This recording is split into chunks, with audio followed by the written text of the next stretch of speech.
funded by the National Institute of Justice, the research arm of the Department of Justice.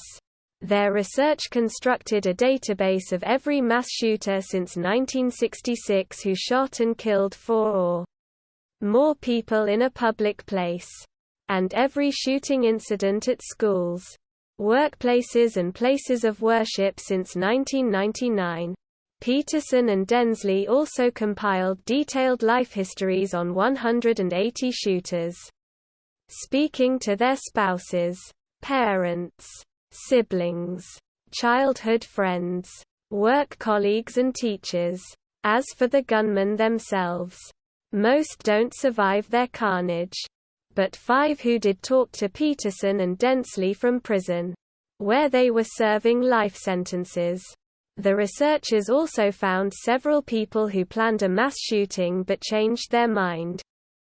Politico. Can you take us through the profile of mass shooters that emerged from your research? Peterson. There's this really consistent pathway. Early childhood trauma seems to be the foundation. Whether violence in the home, sexual assault, parental suicides, extreme bullying. Then you see the build toward hopelessness, despair, isolation, self-loathing, oftentimes rejection from peers. That turns into a really identifiable crisis point where they're acting differently. Sometimes they have previous suicide attempts. What's different from traditional suicide is that the self-hate turns against a group. They start asking themselves, whose fault is this? Is it a racial group or women or a religious group? Or is it my classmates? The hate turns outward. There's also this quest for fame and notoriety.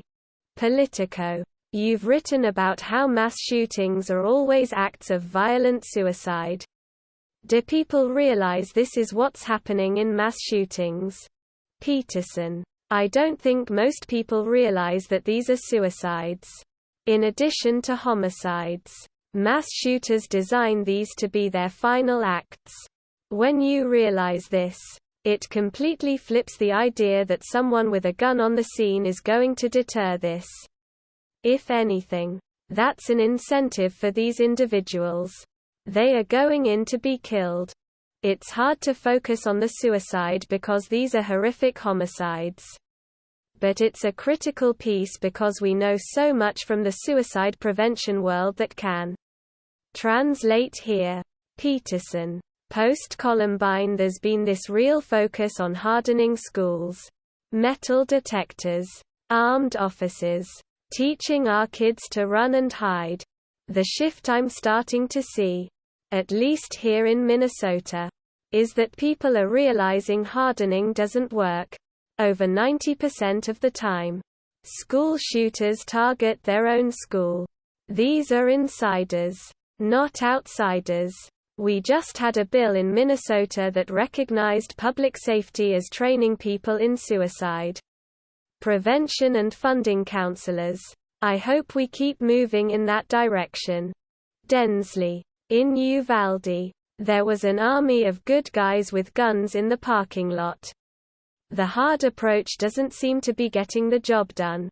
Politico. I was struck by a detail in your book about one of the perpetrators you investigated. Minutes before he opened fire, you report that he called a behavior health facility. Is there always some form of reaching out or communication of intent before it happens? Peterson. You don't see it as often with older shooters who often go into their workplaces. But for young shooters, it's almost every case. We have to view this leakage as a cry for help. If you're saying, I want to shoot the school tomorrow, you are also saying, I don't care if I live or die. You're also saying, I'm completely hopeless, and you're putting it out there for people to see because part of you wants to be stopped. We have to listen because pushing people out intensifies their grievance and makes them angrier. The Parkland shooter had just been expelled from school and then came back. This is not a problem we can punish our way out of.